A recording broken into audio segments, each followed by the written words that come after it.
A paz de Cristo, gente boa, que Deus abençoe tua vida, Deus abençoe tua família, Deus abençoe o teu dia no trabalho, na escola, onde quer que você esteja passando nesse momento.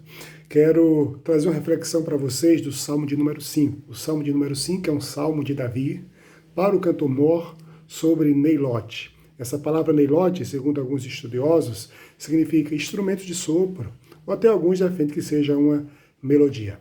E Davi diz assim nesse salmo: dá ouvidos às minhas palavras, ó Senhor. Atende a minha meditação. Atende a voz do meu clamor, Rei meu e Deus meu, pois a ti orarei. Veja a humildade com que Davi se apresenta diante de Deus.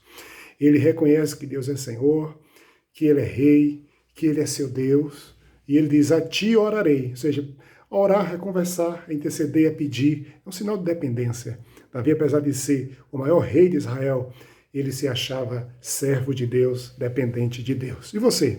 Como é que você se acha nessa vida? Agora vê o verso 3, ele diz, pela manhã ouvirás a minha voz. Ó Senhor, pela manhã me apresentarei a ti e vigiarei. Olha que coisa bonita aqui de Davi. Deixa eu acender aqui essa lâmpada. Olha só, ele diz que vai se apresentar a Deus em oração de manhã. Eu achei isso bonito. Não que a gente deve orar somente pela manhã. A nossa oração tem que ser contínua, orar e sem cessar, já dizia Paulo. Isso dá uma ideia de continuidade na oração. E daí eu acho bonito que ele tem um momento. Ele diz, pela manhã me apresentarei a ti. E aí eu pergunto, você tem se apresentado a Deus? Você tem orado a Deus? Você tem entregado sua vida a Deus, confiado no Senhor? Já está escrito, deleita-te, pois, no Senhor, e Ele concederá o que deseja o teu coração. Isso é a Bíblia, gente. E ele disse que vai se apresentar e vai vigiar, vai estar atento. Uma das coisas que nós precisamos ter hoje é vigilância.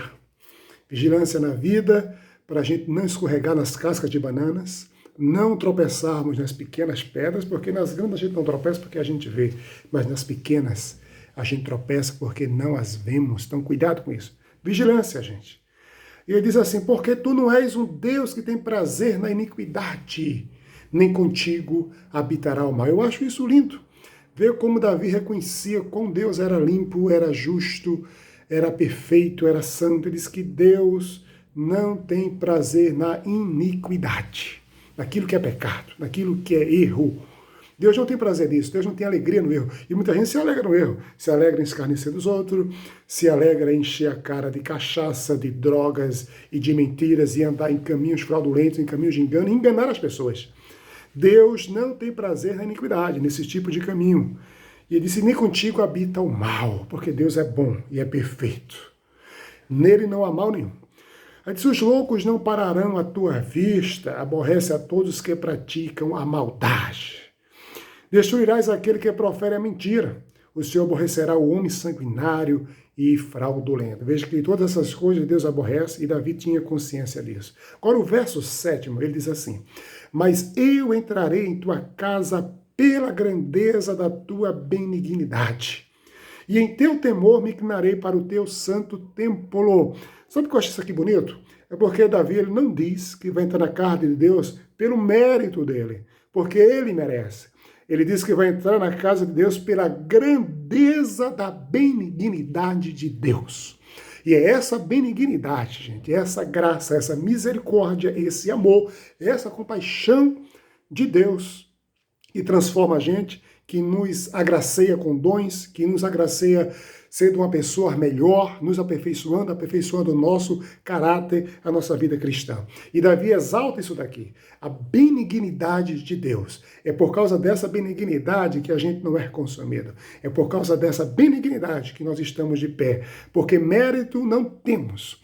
Pelo contrário, teríamos mérito de ser punidos diariamente pelos nossos erros, nossos maus pensamentos, pelas coisas vãs que a gente imagina, mas pela benignidade de Deus, eu quero dizer uma coisa a você, não só entrar no templo, mas inclusive entrar nos céus, entrar na presença de Deus, pelo novo e vivo caminho que Jesus traçou para nós lá na cruz do Calvário.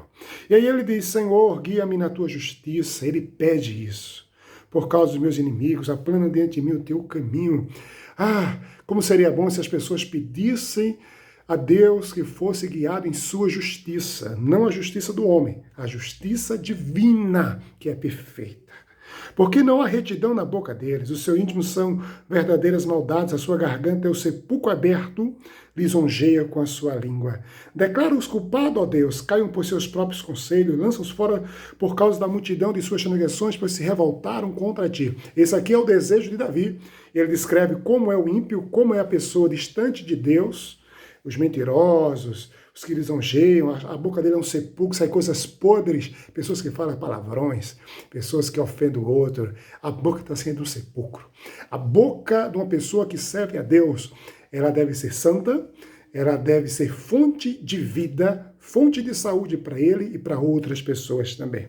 E Davi diz, lança esses camaradas fora, Deus aborrece esses homens fraudulentos, porque eles se revoltaram contra Deus. É isso que uma das coisas que a gente vê hoje, são pessoas se revoltando contra Deus, contra as coisas naturais que Deus estabeleceu, como deve ser o relacionamento entre pessoas, entre animais, entre o ser humano e a própria natureza criada por Deus. As pessoas estão invertendo as coisas, gente. Deus criou macho e fêmea, tudo conforme a sua espécie, os frutos, etc. E hoje a gente vê o quê? Uma inversão de valores. São pessoas se revoltando contra Deus, contra o Criador. Mas ele diz assim no verso 11, mas alegre-se todos que confiam em ti, exultem eternamente por conta tu os defendes, e em ti se gloriem os que amam o teu nome. Pois tu, Senhor, abençoarás ao justo, circundá-lo-ás da tua benevolência como de um escudo. Ou seja, ele vai estar envolvido, em volta, coberto da benevolência de Deus. Alegre-se todos que amam o Senhor, que confiam em Deus, porque de Deus para você irá muitas bênçãos, as bênçãos espirituais, as bênçãos que você necessita, porque Deus abençoa a gente do ponto de vista espiritual, emocional, também do ponto de vista econômico, material, familiar. Deus traz essas bênçãos para todos nós. Que Deus abençoe vocês, que Deus encha vocês de graça. Leiam a Bíblia e reflitam na gloriosa palavra de Deus. Que Deus abençoe.